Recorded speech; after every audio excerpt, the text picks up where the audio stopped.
Just wanted to give a quick top 5 books that I would recommend since 2021 that I've read. The first one I would say is definitely Atomic Habits.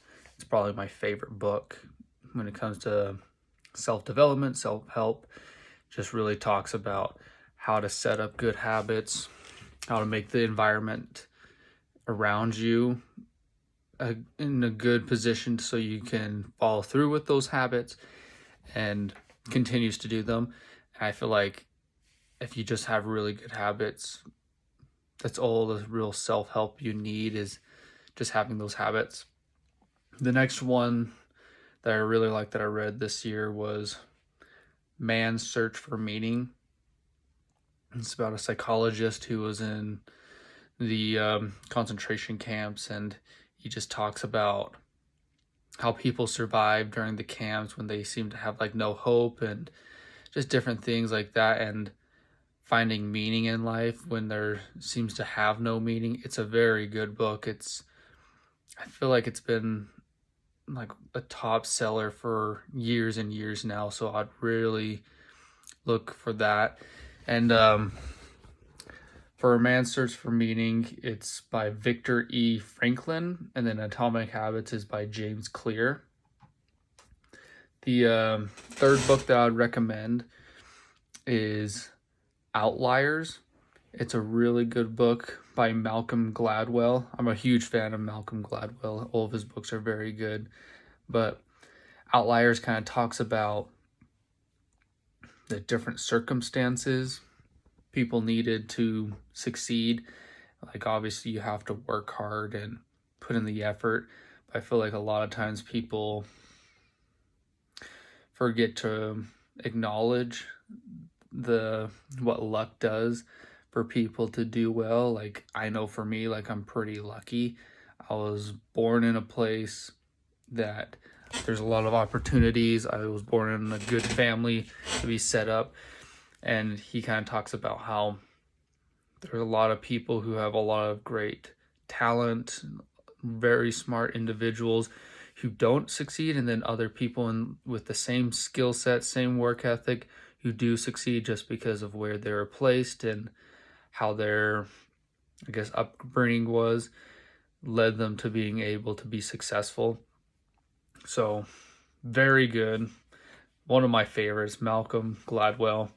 Another one, this is just a side note. If you like Malcolm Gladwell, I would also recommend Talking to Strangers that he writes.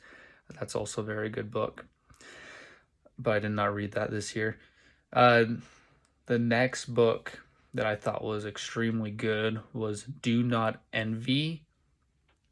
That book is about some people who were in North Korea. It talks about survivors of North Korea who escaped down to South Korea and China, and their stories from basically the beginning of North Korea's dictatorship and up until now, people kind of escaping. But it was just really eye-opening, and it made me realize like how horrible it is and how we really do need to do what we can to end that regime that's over there.